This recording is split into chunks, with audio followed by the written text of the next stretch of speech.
Good afternoon, everyone, or good morning, depending on which time zone you're in. This is your host, Tim Ash, with Site Tuners. As the CEO of Site Tuners, I have the pleasure of, in addition to running my agency, run the Conversion Conference event series, and our presenter for this webinar is one of our top-rated presenters at Conversion Conference. And she's a bit of an odd duck in the CRO world in that she's not a CRO, she's a SEO. Now, if you're acronym compliant, that means search engine optimization, of course, and Angie is a master at it. Angie really passionately and deeply cares about conversion. But just some quick background about Site Tuners. We're a conversion rate optimization agency based in San Diego. We work with large and small clients worldwide, and we have three main practice areas. The first are conversion-focused website blueprints, specifically creating a customer experience that lifts your conversion rates, as well as, of course, landing page test plan development and test strategy development. And we also have a growing practice in conversion management where we help clients on an ongoing basis essentially growth hack their business and improve conversions. Now, a little about Angie. She is, as I mentioned, just has won all kinds of accolades and awards, has spoken at conferences in the U.S. and abroad as well, and has a really wicked Midwestern sense of humor. I think with that, I'm just going to throw it over to Angie and let her fill you up to overflowing with good information. All right, set to jump in here. So diving into organic conversion and not referring to crops and trying to manipulate plants, but more of traffic that we don't pay for that arrives on our site. How can we get better at converting that? So I won't go through my profile details just to save some time since Tim already went through that, but I do want to call out the spelling of my name and Twitter handle since my last name is really long. Brian Eisenberg always jokes with me saying, could you optimize that already? Yeah, that's 140 characters already. You can't even tweet it. Seriously, it is crazy long, and it's Muller with not M-U-E, M-U-L-L. So A-S-C-H-O-T-T-M-U-L-L-E-R is my Twitter handle. So tweet away. I've got some great stats and quote pieces in here that I'm certain will get a retweet. So why are we bothering with the SEO part since most of us are doing landing page stuff or specific campaigns? The obvious aspect is still the majority of our traffic comes from search. There's a lot of opportunity within the funnel if we have that.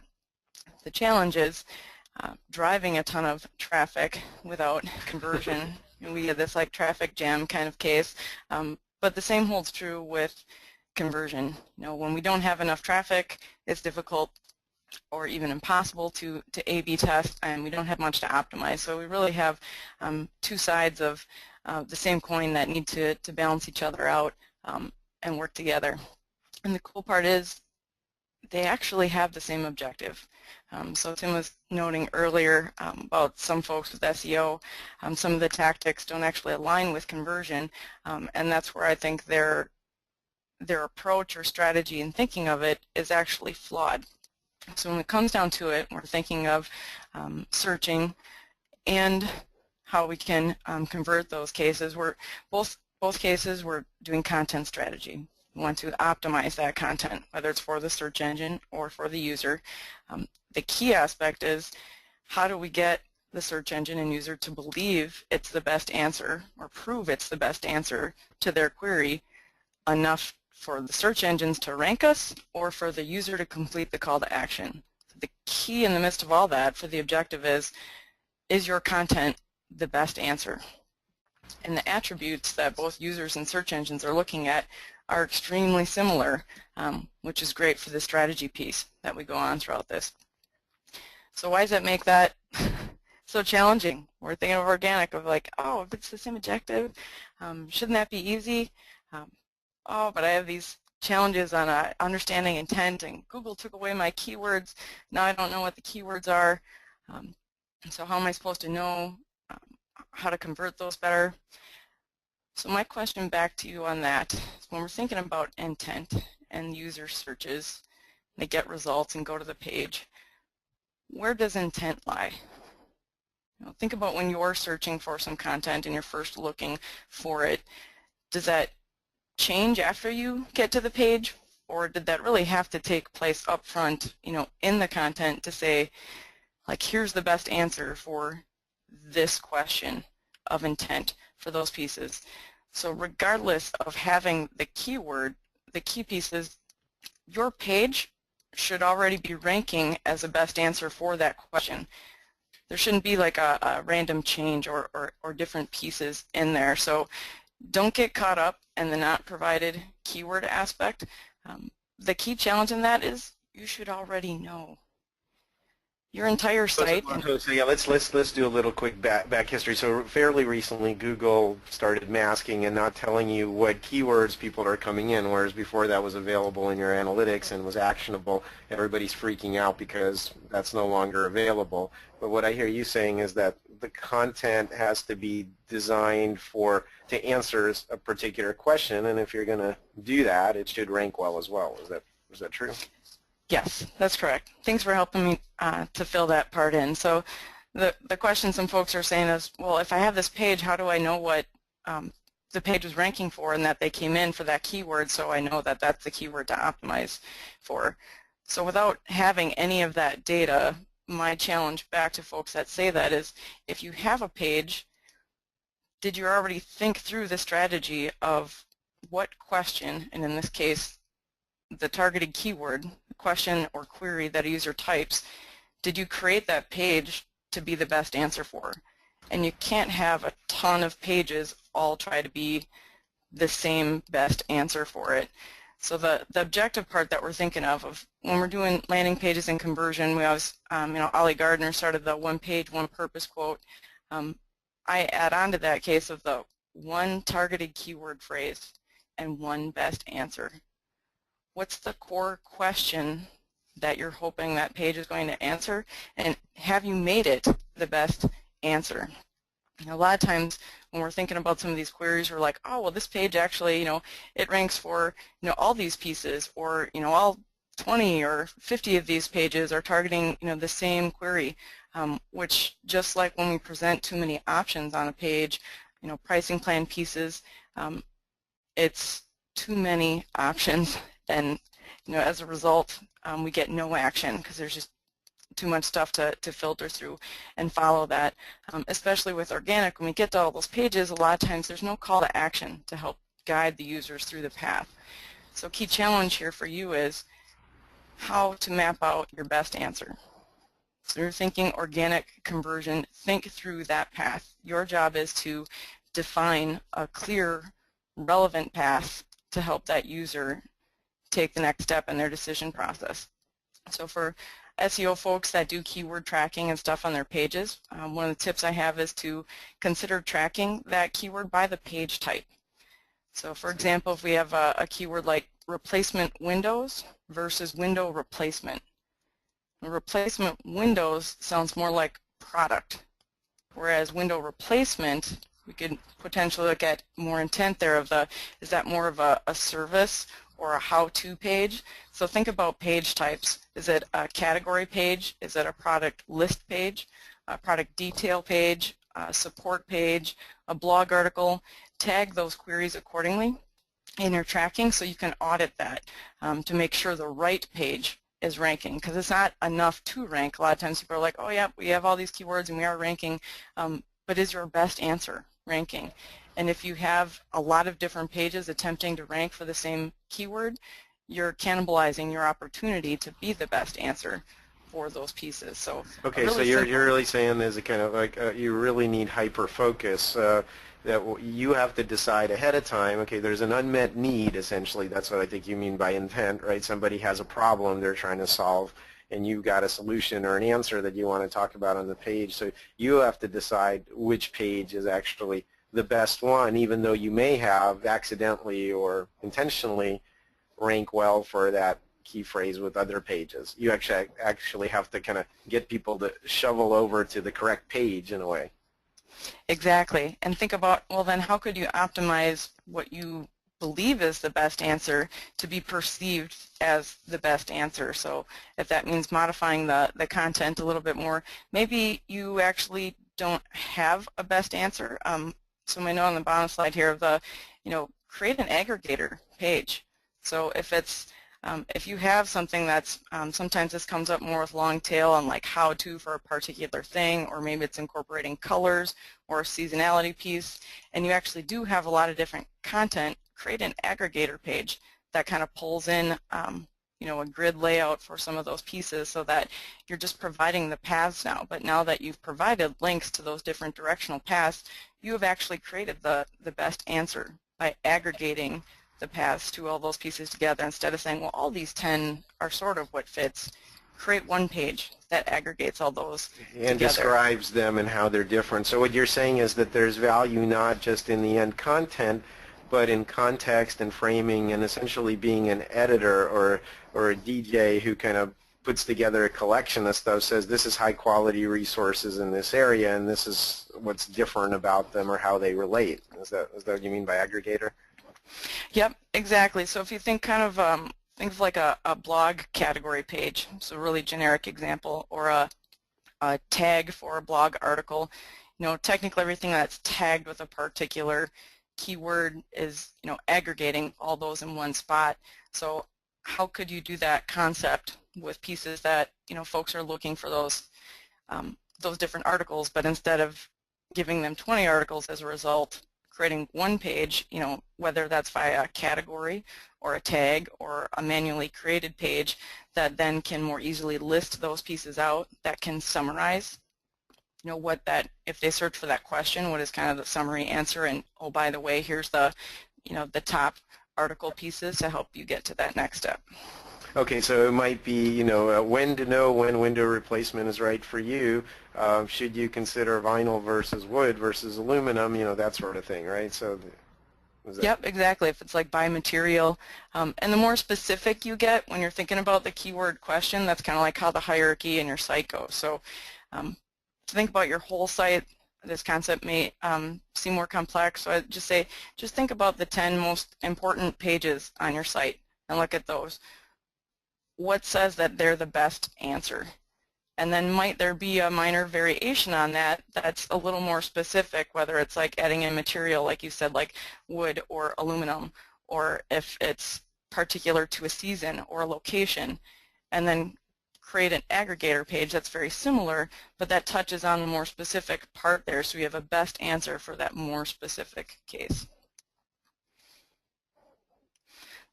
When you're thinking of those, like let's say you just pick those 10 pages, first think about the page type. So is it a category page or product list page? Write down your thought process for that of what is the targeted keyword phrase that you're looking for. And remember again, the keyword is also the question in the user's mind, the core topic that they're likely going to be searching for, so that you can say that's the answer that you're looking to provide. And the purpose, call to action, so what's the next step user would want to take as action for that part. Also brainstorming some related intent paths. If someone searched for that, especially when we have like these 1- and 2-word queries, those can be very generalized and it's hard to understand the intent when it's such a simple query that led them there. So if they get to that page, what might some related intent paths be when they got there, so that you can provide a related content featured spot at the top right to help guide them to that next spot. So it doesn't dead end. Basically, when you get to a page you might also be interested in, it's that sort of suggestive flavor, right? Exactly, and that's something that for landing pages we would never do, right? Links are leaks. We don't want to be leading someone to another direction. So this is a unique aspect of SEO conversion, where we want to make sure they can get to the page or path that they want to go for. And it's just a reality that our home page and category level pages higher in our website hierarchy rank better. So we need to provide clear paths to get to that next step that might be there. And just a quick housekeeping reminder, we're going to be doing a Q&A at the end of this, but please start submitting your questions via the question panel in GoToWebinar, and we'll try to get to as many of them as we can at the end. We want to make this as useful for you as possible. And people always ask, yes, the recording will be available as well. Awesome. All right, so one of the key pieces I challenge folks to think about, most importantly, to get the biggest win for SEO conversion, is to rethink their home and category pages as traffic cop. Trying to convert on a home page, that's like, trying to sell me a particular ticket to a ride within an amusement park, and I haven't even entered the gates yet. I want to see the different options that are there and get closer to my destination before I'm ready to take that action. So help users get to that path by providing more of a grid concept for them. Okay, so what I hear you saying is something that I've often said, which is that the purpose of a home page is anti-bounce. You want people to stay and think it's high quality and relevant and trustworthy, and then it's navigation, get them off the page to a more relevant, targeted conversation, right? So don't try to close them on the home page. Exactly. It's almost a waste of quality real estate in that part. Think of it as like, hey, you're entering the state fair, and now there are all these different places to go. So show what do you have to offer. They just got to that category or your home page, so it's your opportunity to showcase like, hey, these are the cool areas of your amusement park / website that they can visit. What might those be?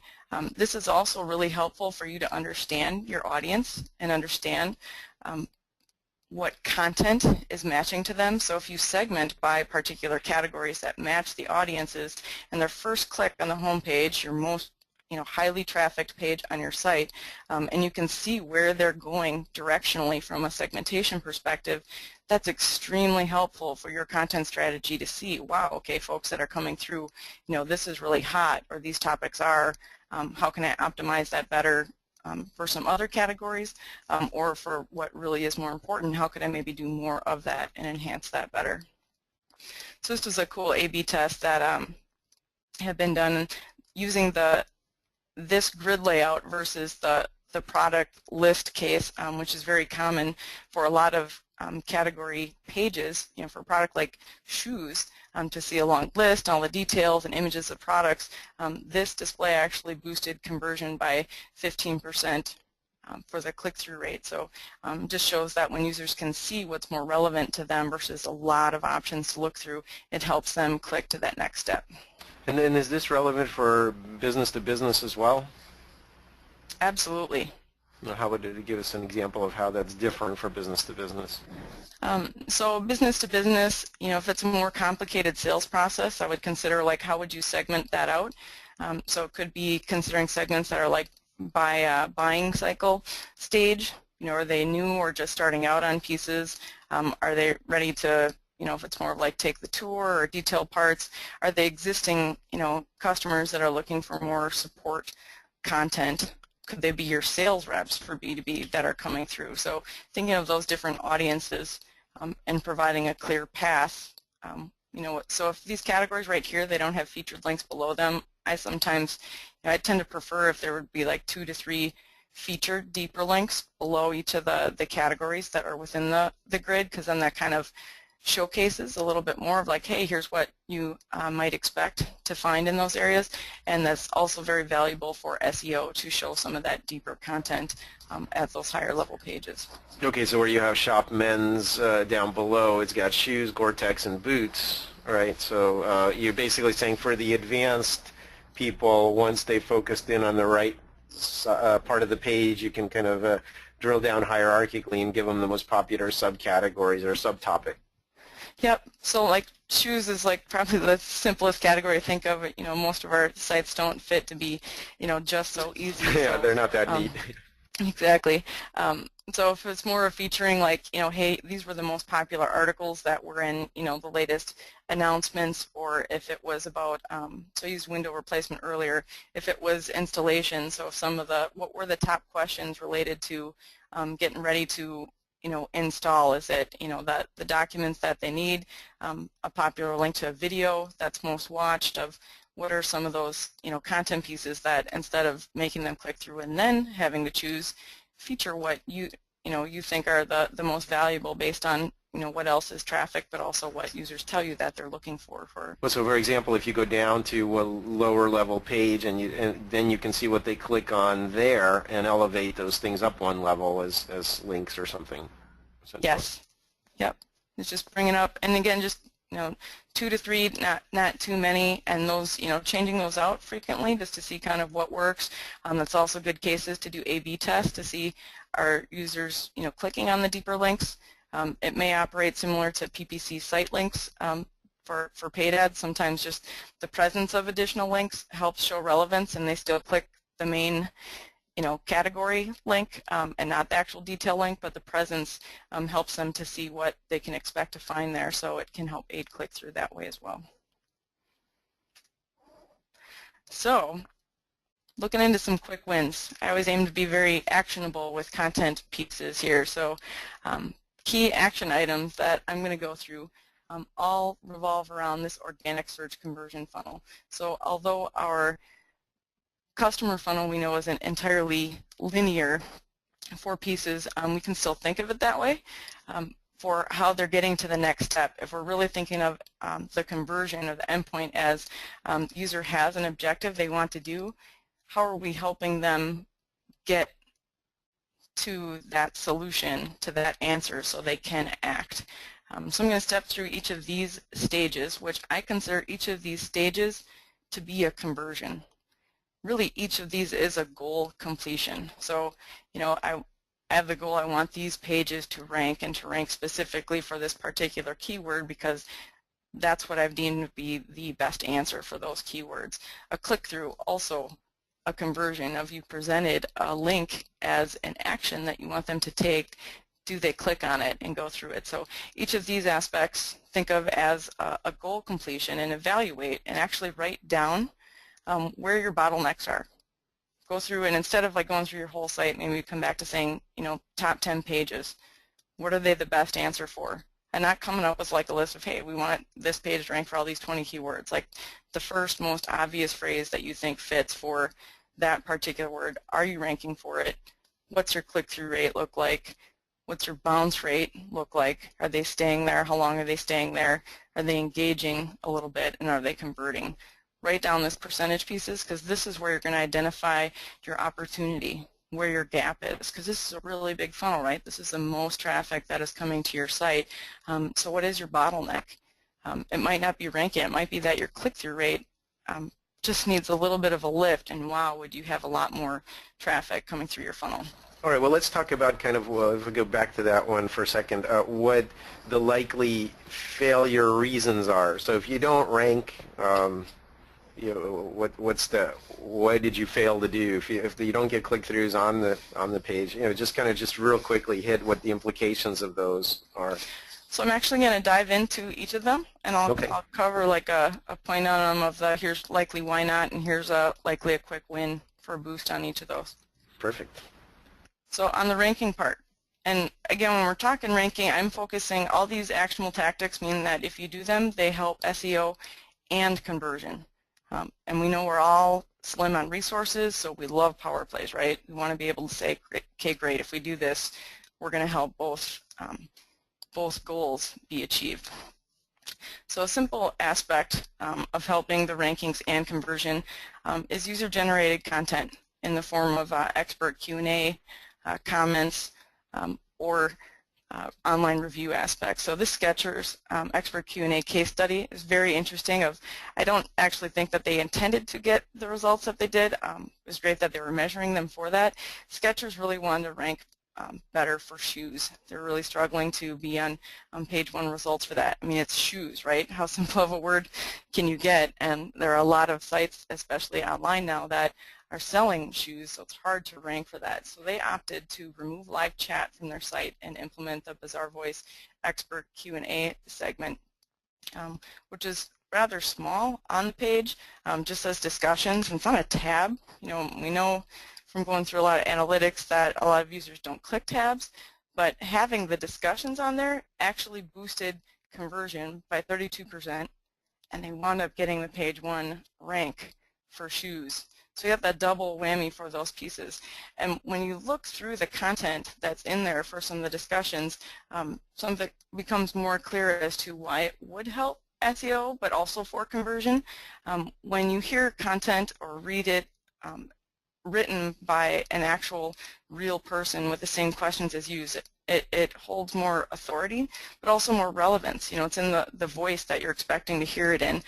It's going to call out very specific long tail keywords. So in here of the extremely high arch, minimalist, running shoes, comfort, different pieces. So now we get a lot of very detailed descriptor words in here, and customer care can also respond then with plugging those words back in. So all words that people are likely searching for long tail cases, but also these could be pain point buttons that the user, if they're trying to decide to buy this online, because again they're not trying it on right now, what kind of details would help them make a purchase easier. So expert Q&A. So live chat still extremely valuable for that real-time response versus waiting to get someone but to live jump chat's in. kind of more point of sale, something that is, requires a timeliness, and it's been shown that only a small percentage of people will ever engage with live chat because they're not that comfortable with it. But what you're saying here is you're building up permanent content that has lasting value for every visitor that comes to the page, and it also helps you rank better. Exactly. So we like the power play pieces, and from a discussion tab standpoint, it's not going to take up a dramatic impact on your page from a real estate and layout perspective. And since you can empower others with several of these expert Q&A tools to answer questions, you're also helping build a community around it and getting others to engage. So if you're like, oh, I don't fully have the resources to help fulfill that, you can use discretion to allow other experts to chime in and respond. And so kind of keep it open and allow a diversity of voices. It's not something you tightly control necessarily. You might review it, right, or approve it, but it's not something that you have to be rigid about. Exactly. And like Bazaar Voice has a means where you can set rules and approval cycle and stuff like that. So for brands that are concerned about letting everything go right out there, they can empower the ability for others to do that and just have an approval cycle in there for different pieces. So it's all what makes most sense for your business. So what in terms of how to get people to engage with that part of the site, how do you encourage them to ask discussion questions? I mean, is it by the prominence of that on the page? I mean, how do you get it jump started so that there's useful content that ends up there? So that's a great point of just like if you want user shared photos or online reviews, if you have the tools on the page and nobody actually uses it, then nobody wants to be the first one on the dance floor. Right? It's kind of, I'm not sure if I want to do that. So if you are going to implement a tool like this, I consider like starting off a promotion kickoff campaign, both for reviews or Q&A, so that there's some incentive to say, like, what questions do you have about this? We want to hear it.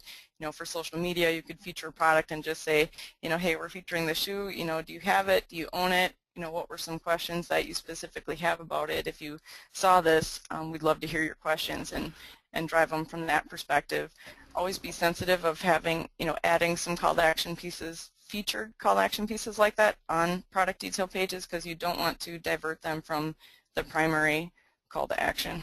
Okay, well, what do you think of actually incentivizing them to say, okay, you get 5% off if you ask a question, or is there a really short amount of time till you hit that critical mass? Have you seen direct incentivization? I'd be really careful on the direct incentive. Trying to keep it simple. I'm not in favor of incentivizing folks to write reviews. Questions, I think, would be different because then you're not trying to get a manipulated response. They might write not helpful questions at that point if they're being incentivized. If they are passionate about the product or truly have the questions and they want to have their questions answered, they'll likely engage from that spot. So use discretion on the incentivizing. Try to leverage your product and the fact that it's a challenge, challenging the users to say, hey, what are the questions, or do you already know everything about these pieces and nothing stands out, kind of thing of giving them an opportunity to step up and ask a question. All right, so next piece. So we're talking about the ranking aspect here and how we can have different win pieces. Some folks saying, I don't know that reviews really have that big of an impact. Is it, you know, something that's that critical for those parts? And especially for SEO, I'd say yes, absolutely. Google's constantly playing around with beta stuff, and we get very unique anomalies. This particular case, NestleMeals.com, that's one of our clients at 3Deep, and I was looking through and checking some rich snippet pieces when I noticed that oatmeal scotchies showed up for chocolate chip cookies. And I was like, what? Why is that bothering to show up? You know, when chocolate chips was highlighted bold, because obviously that was part of my query that was in there. And then when I saw that it said, I also add, I'm like, well, that wouldn't have been in the product description. For review, yeah, someone else wrote it, and looking at it, you know, so Google swapped out a review, and it was this is actually a really unique case of like, this is a totally different recipe. So, you know, every now and then Google throws in different pieces just for the sake of diversity of results, but expect that from your comments, from your expert Q&A, from your reviews, if that when users are putting stuff in their own voice and they have, you know, a lot of detailed words that wrap around that add a lot more value and relevance to potential queries, those are going to show up, you know, it's going to help you rank, but also it's going to, you know, could potentially swap out your descriptions that show in the results, like that case. Review and comment considerations. So first key part is you want to leverage the schema.org markup. So aggregate rating, can visit schema.org for a whole bunch of ideas. There's a ton of different things that you can mark up for your content. And all the markup is really doing is saying that, hey Google, this thing we're talking about here, when we use this word, this is really this. You know, sometimes we use words and it's like, well, is that a product? Is that a location? Is that a descriptor? It's not always clear. So the schema.org markup is just to help clarify to search engines when they're looking at different copy and content on the page, what is it that they're looking at. Review summaries are very helpful for conversion aspects because it aggregates all those pieces together, so at a glance someone can see the details that are in there, and depending upon the platform that's being used, additional roll-up options that has easy select attributes, so people can just check stuff, because not everybody likes to write like a detailed review, but they might not mind checking some boxes as to, you know, yes, I think it meets these pieces, and do a star rating, and would you recommend to a friend? So that's an easy way to get that, but also to help have that roll-up overview summary so that folks are like, bottom line, instead of me reading a ton of these, you know, what are the good and bad things that are being said about them, and can I handle the bad things when I look at them? Sorting by most recent, very important from an SEO perspective. When we feature stuff or we show most popular, guess what also gets, you know, more votes as being most helpful or most visited, because that's what's always being seen. And that content can also quickly become out of date because it's from an older date and stays featured, so then you start to lose that time relevance.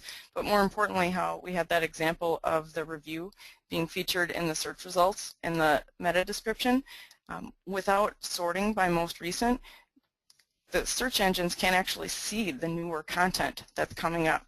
You want to make sure that they can always see the new stuff that's fresh in there, so that that content is accessible and easily indexed by search engines as being relevant.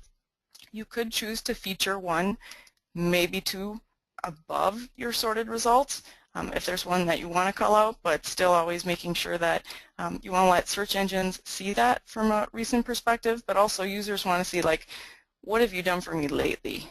You know, what are users saying now? Because maybe something recently happened, or maybe it's a seasonality thing and they want something, you know, comments that are more recent. Of showing more recent has a lot of value there.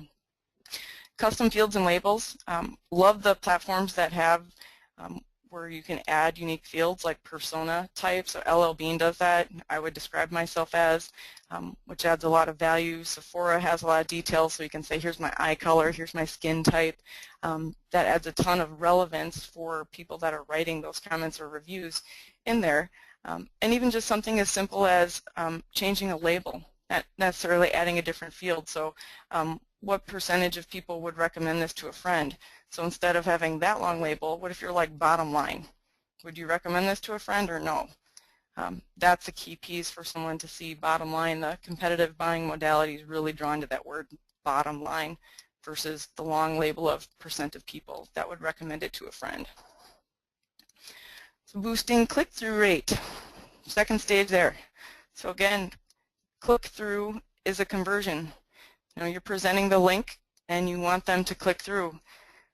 So how compelling are your search snippets when you're looking at them? So a lot of times we just get them up there. Can't tell you how many sites I look at in meta description. They really haven't even thought through them. They're like, oh, it's just a web page. It's up there. Would you do that with a paid ad? Would you not review the copy that goes out with your paid ads? You know, this is the first impression that users are going to see of your website. How compelling are you being with your content? Are you adding value when they're seeing that description?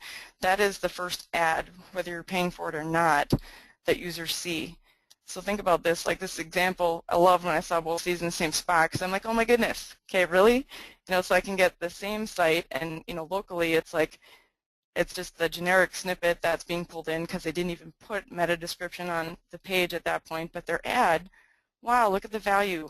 You know, free delivery, open late, I can order online and I can get a deal, sweet, and here's directions.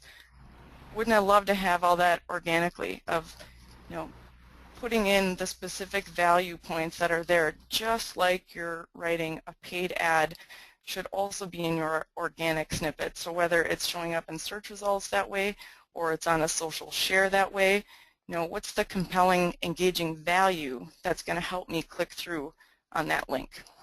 By the way, I just have a side question there. So somebody was asking that they have a business-to-business site but doesn't change much and they have, you know, some limited resources, so they only update the blog. How often do you have to touch pages and update them? How important is that recency thing you were just talking about a minute ago? You know, it depends on how often, you know, you have sales in different pieces. So if you're B2B and your sales cycle's kind of spread out, then it'd be expected to be farther out. If you're e-commerce and people would expect that people are buying products daily, then, you know, something within the last, you know, month, ideally, you know, by week or day, consider, you know, how often folks buy from you and trying to have something that, you know, would appear to be close to relevant. As soon as it's past a month, then it's you know, try to stay on top of that so you have, you know, ongoing fresh review content. Well, so for a B2B site that's largely static but does have a more active blog where you post daily or weekly, is that a problem with just as a general approach? Structuring things that way? Should you have your site content change as well? Is it a problem to just have the blog be the active part of the site and nothing else really on the site changes that much? If the blog is the active part of the site, then that's going to get the more freshness aspect. That's how reviews on product pages can help keep that more fresh, especially. Even the expert Q&A on a B2B product, great. Yeah, let's do expert Q&A. Let's pull in more industry folks talking about this. Let them keep that particular page fresh by adding more questions and answers on it and driving folks to those sections of the page because that's really helpful in, you know, the ongoing you know, thread that gets added then with the detail. All right, so search snippets. Basic anatomy, we have you know, title. It's ideal to lead with the targeted keyword. You know, why? Because that's likely what we typed. Right? We're thinking of scent, of like, so reading left to right, leading with what the user likely typed, then we get a match right away, and we can see that connection. So we have URL, description. Most of the time, these basics aren't accounting for, especially that engaging specific description that's in there for those pieces. But even if you do that, you're also going to be blending in. And search results with added little pieces like star ratings, recipe details, product details, pricing, image, video snippets, those are called rich snippets. Those can boost click-through rate from 20 to 40 to 60% in there. It can be huge. It all depends on the type of rich snippet and the quality that's in there. So let's talk about some ways you can pimp your search snippet to aid the conversion. But also, by doing this, we're helping search engines understand the content better, right? That's how we're helping the SEO aspect. So a real simple one is breadcrumbs. Breadcrumbs, just, hey, this is the section of the site that it's in. And I have a code example that's on the bottom of this slide. This is so easy to just drop in because it doesn't have to have much detail for the page. It literally is just a div wrapper tag that goes around the breadcrumb snippet you likely already have on your site. The benefit of having this from a conversion aspect is, are they entering your site at the most ideal page? So they may have searched for something and Google may have said, oh, I think that this is the best answer.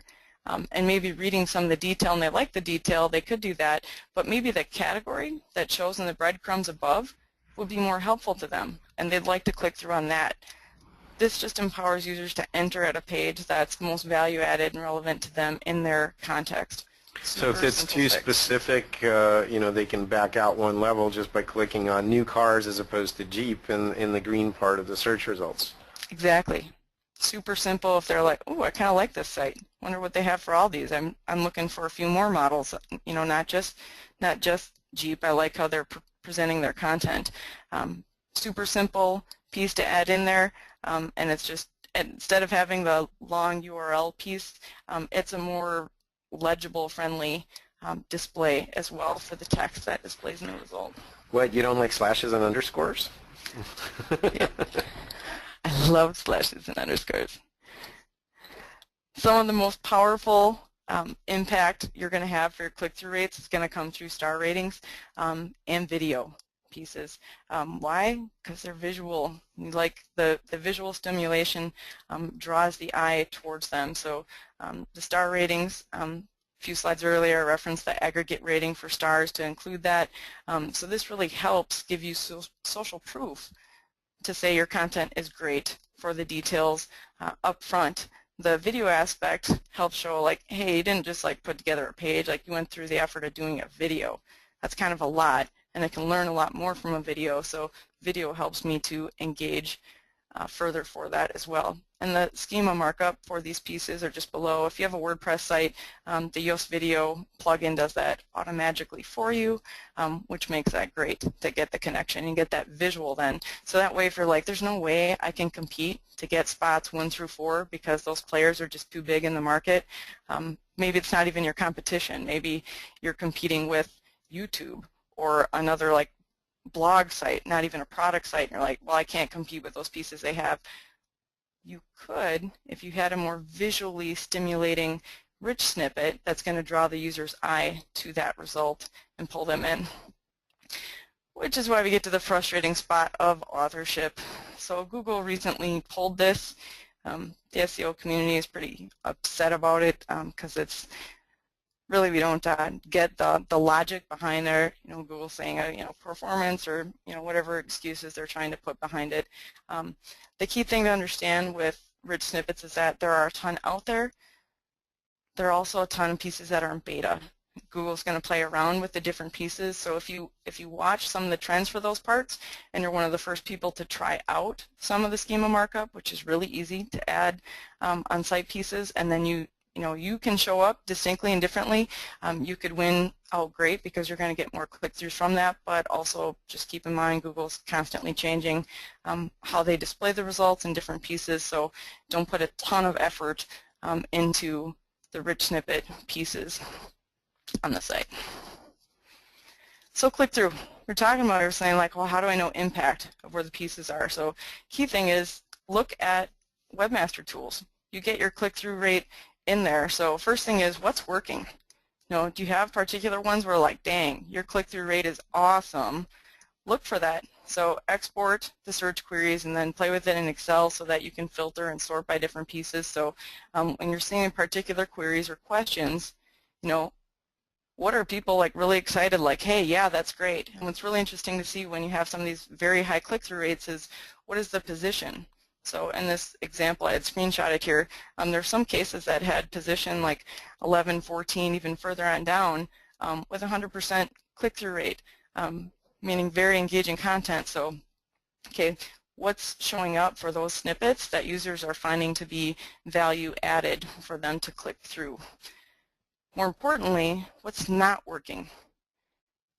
So the click-through rate, it's like how many times that you're getting an impression. If you're really the best answer and you're showing higher in some of the results, your click-through rate should be much higher. And keeping in mind that the lower the position on the page, that it's going to be more challenging to get the higher click-through rate. So evaluate those cases, because just like I said, if you have a visual rich snippet that you can include on the page that others aren't including, even if you have a lower position on the page, that could be your opportunity to really boost and lift that click-through rate.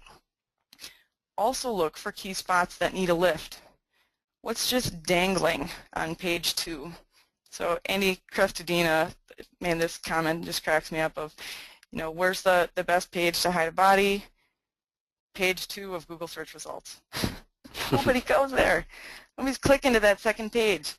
So what if your content is hanging out in position 11 on that second page, that if you could just give it a bump and bring it to page 1 where it would get a lot more visibility, how much more would that click-through rate go up? Because now people are seeing it a ton more for those different pieces in there.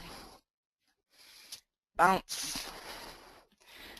We get users to click through and now they're on the page. Do they stay?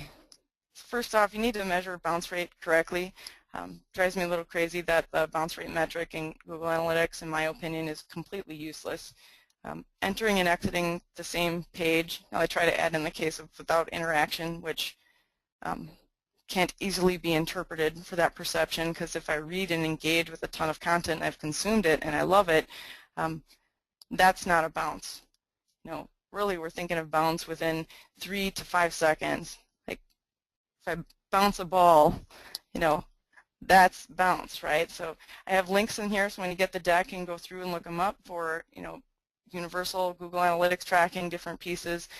Google started calling it adjusted bounce rate, so that you can track an event to users actually being on the page for those 5 seconds, 15 seconds, whichever levels you want to set. But this is really important to understand, because if users leave right away, that's a key failure on your part.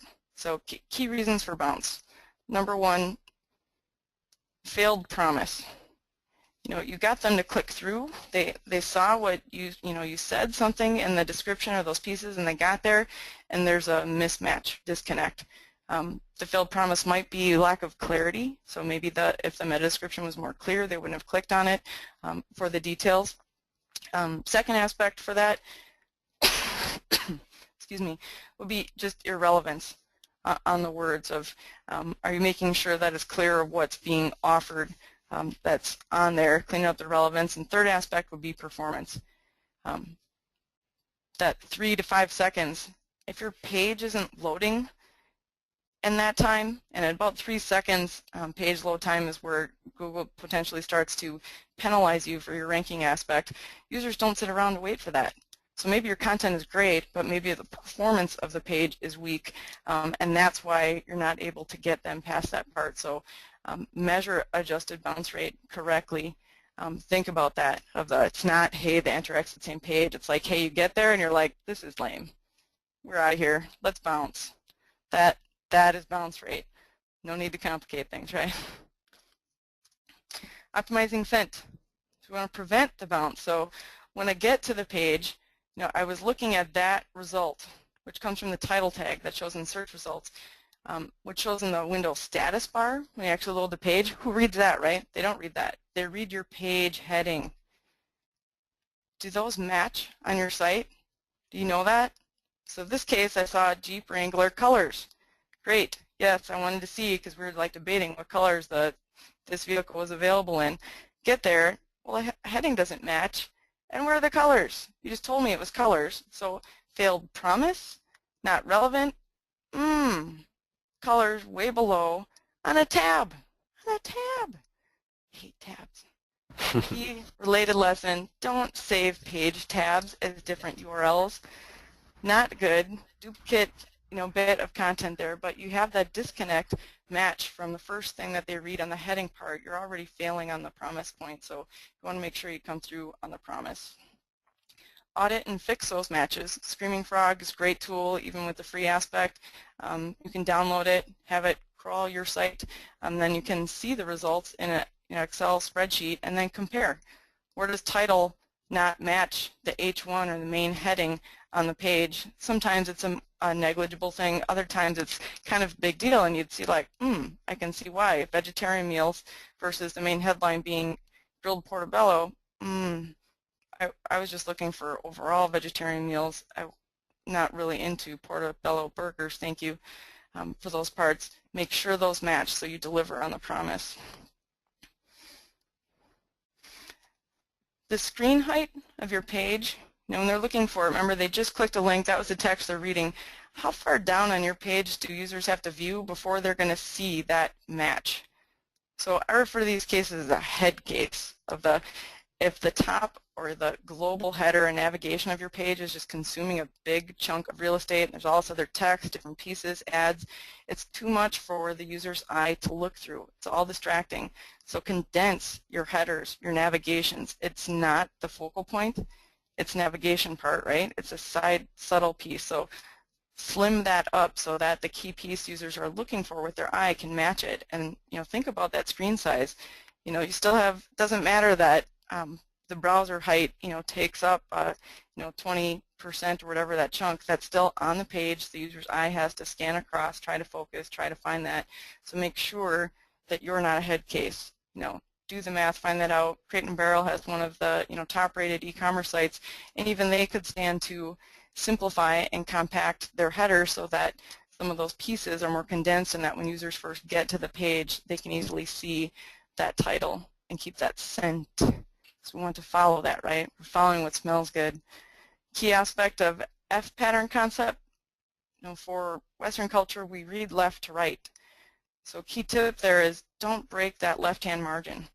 Keep things flush left, high and flush to the left, so that the first thing when they click through and get to the page that they can see and associate that, and then that makes them more confident. Hey, yeah, I am in the right place. Visuals for scent. It's a great way if sometimes people are like, yeah, I have the titles that match, but still not getting that. Visuals are processed 60,000 times faster in the human brain than text. This is a very simple way to enhance your scent with visuals. So like, Tim, imagine you're like, what's something really good food-wise that you think is delicious that you love the smell of? Oh, sushi. Sushi. I know that grosses out most people, but I love it. Well, fishy smell might be. If it does, hey, you asked. I told you I was weird. Yeah. All right. Tim filled in a good example. We'll go like apple pie. You're smelling apple pie around the corner, or someone's making popcorn in your office, right? You're like a cartoon character kind of floating in because you're smelling it, and then if you got in there and you saw like sauerkraut or, bowl of peas or something, you'd be like, where's the apple pie? I'm smelling apple pie. You want to see it, right? Your brain had it in your mind already. Let me see it. So the images above the fold are going to help to reduce the bounce, but crossing images along the fold help to encourage scrolling, alternating the layout. So make sure that nothing is really commonly flush to where the average screen size for your viewers is going to be above that fold, and keep like a straight line below it. Otherwise it might appear that maybe there isn't content to scroll down for more. It may seem like it's kind of the edge of the page. So strategically evaluate, like, how can we get that to kind of cross the fold more so that they see a little bit of the visual that's going to entice them to look further down on the page. I always talk about a visual hierarchy: motion, graphics, and text, so they'll preempt each other. So if there's a peekaboo of an image on a page mostly full of text, they will pay attention to that. Exactly. Eyes drawn right to it. A unique piece from a Ogilvy study saying that you see the image, then your eye is also really drawn to captions of the media. Users read captions 300% more than body text. Great A/B test idea in there from banner images and copy that appears below it. Interesting aspect, search engines really value that text as well, because that's the way search engines can associate the relevance of topic to that particular image. So when you're incorporating images on your pages, strategically plan the caption that's immediately, above, below, right next to the video or image that's in there, because Google loves video and images. Easy way to boost your rankings. And the detail that shows right next to it is what's going to help it rank for it. So if you've ever searched for your own name in Google results and done like an image filter, just see the image results, when you start seeing all these other people's photos or avatars show up, that's just because on a lot of those social sites, that image is proximate to your name, the surrounding text, right? So Yep. Google's saying, well, maybe this is relevant because it's next to this text in those different pieces. So think about that surrounding text that you can put on there of if the user's eye is going to be drawn to read that, how you can make it value added and actionable, not just like generic caption for it, but also how that will help that image and page rank better in search results. Yeah, and I'm afraid we're running real up on our time, so if you can dish us a few more good stuff, I do have to get to the closing in a couple of minutes. All right. We had lots of interaction there. So boosting interaction, stage 4. So we got them to not bounce. We want to help users achieve their goals. Not just think about ours. We have to help them achieve their goals, and then ours will be taken care of. So replacing that concept to say, hey, we're really going to focus on the user goals accomplished, well, rethink that. Rethink your goals on the site. What is the intention? What information do they need to complete a task? So this is a very key homework assignment here. What data do your visitors need to make a good decision? And 2, how can you make consuming that data a measurable action so you know that they got what they were looking for? Amazon does an exceptional job of this. So it's like, hey, if I was going to buy this book, what do I need to do? What would I want to know? Do I want to know more about the author? Do I want to see reviews? Maybe I'm thinking of different formats, but these are all clickable on the page. It could just be an anchor link that jumps down to reviews lower on the page. Very simple piece that I can click it, but now I know, hey, users were interested in that, and now I can track it as a little micro conversion for those pieces. Think about that with your content. What are the user actions they want to take, or the information they need for that? Track that as an event. You can even do it with a simple poll. What was your reason for visiting today? Did they accomplish that? And then tie those events to goals. So you really need to connect the dots between the user goals and your business goals for measurement so that you can see how effective are you at helping users achieve their goals on your site. Jump ahead to the next set. Qualaroo and Google Analytics, the Enterprise Qualaroo Edition can be helpful to link those on there. A lot of other poll tools that you can use as well for that, but very useful in understanding the connection between the user goals and conversion. So boosting organic conversion, final one, big spot here, right? Or there. Most obvious one is eliminate the distractions. It's like, seriously, on this site, could you do a heat map of the Capella's homepage? Oh my word. Squirrel, major ADD, so much stuff going on. How can I expect to take action from these pieces? The attention ratio is just overwhelming. Simplify that on your page. Don't distract. I was recently in the market for a new TV.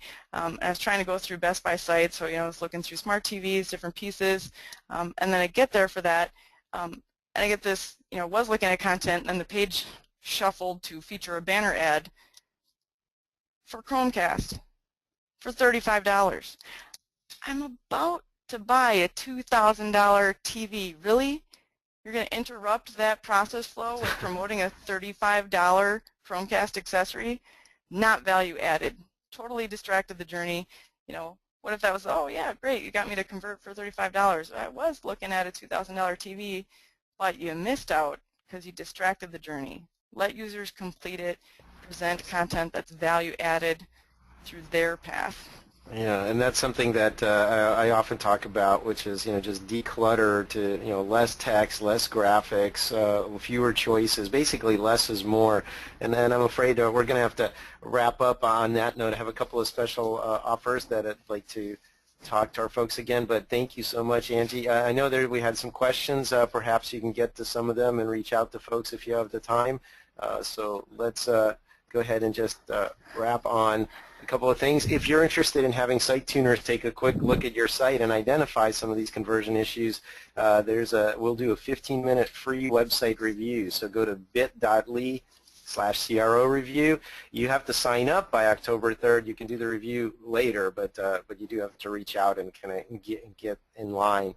And also for those of you that haven't been to a conversion conference, to hear people like Angie and Brian Eisenberg and Jacob Nielsen and Steve Krug and folks like that speak at the top of their game, I encourage you to check out Las Vegas next May. We're going to have our biggest show ever. We're going to one standalone show in the U.S. a year, and by October 4th, you can register for the full 2-day 4-track show for only $7.97. So go to conversionconference.com and check it out. So again, Angie, thank you so much. I know we can keep going for hours. This has been terrific. And loyal webinar listeners, we'll see you on the flip side.